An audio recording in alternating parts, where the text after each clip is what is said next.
आय होली में चोली ब्रांडेड चोली लेला। दूध चोली पर 4 बैगन फ्री खाइए और होली मनाइए। चोली लेला चोली। अरे चोली वाला, अरे इधर सुनिए थोड़ा। का है क्या को चाहिए मैडम? अजी कोची तो बोल रहे थे चोली पर फ्री है। हाँ 2 चोली पर 4 बैगन फ्री है। अच्छा 4 बैगन भरता लगाने के लिए? अरे भौजी आप भरता लगाइए चाहे कुछ करिए, उसे हमको मतलब क्या है, फ्री है, ऑफर है। अजी हमर मर्दाना तो बाहर हथिन तो 4 बैगन की करबे हम जी? तो 2 ले लीजिए, हमको बचेगा ना भौजी। लेकिन इनमें दाग लागल है जी। झूठा मुठो के सरल का बैगन लेके घूमो है। अरे भौजी पहले चेक करिए, एक आध गो सड़ल नहीं निकल जाता है। भरता लगाइए पूरा होली में खाइए भर फागुन।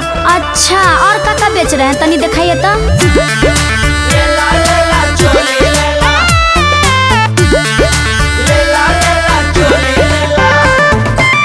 होली में चोली लेला, जो बन के खोली लेला, साया गमकावे खातिर फलन के गोली लेला। चोली लेला आज लेला मनावे वाला मानावा। कलुआ होली में चोली बेचत रे, कैसे लमका बॉय गाना। कलुआ होली में चोली बेचत रे, कैसे लमका बॉय गाना। ए भौजी ये ब्लैक वाला चोली लीजिए ना, आपको तो बहुत सूट करेगा, काहे कि आप गोर है ना।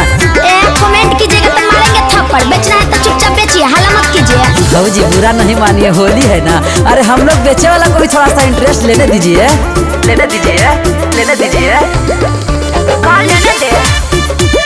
कौन लेने दे? Music by Neha studio. आज 2 चोली पर 4 बैगन होली के ऑफर में दे रहे हैं। जिसका पिया परदेश है वो है आपस से ज्यादा ले रहे हैं। आए लाल पियर हरियर चोली ला हो।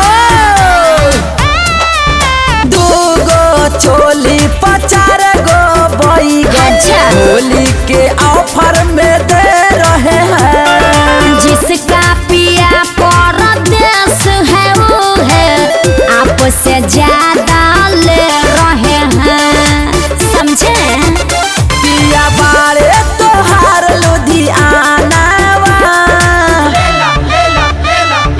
कलुआ होली में चोली बेचत रे, कैसे लमका बॉय गाना। कलुआ होली में चोली बेचत रे, कैसे लमका बॉय गाना। ए जी उधार दे दीजिए ना जी। हे भौजी उधार तो नहीं देंगे, लेकिन बदली में देंगे। कौन चीज से जी? चाउर दाल से बदल देंगे। अब बैगन फ्री ऐसे दे रहे हैं। अरे बाप ओसे का होगा?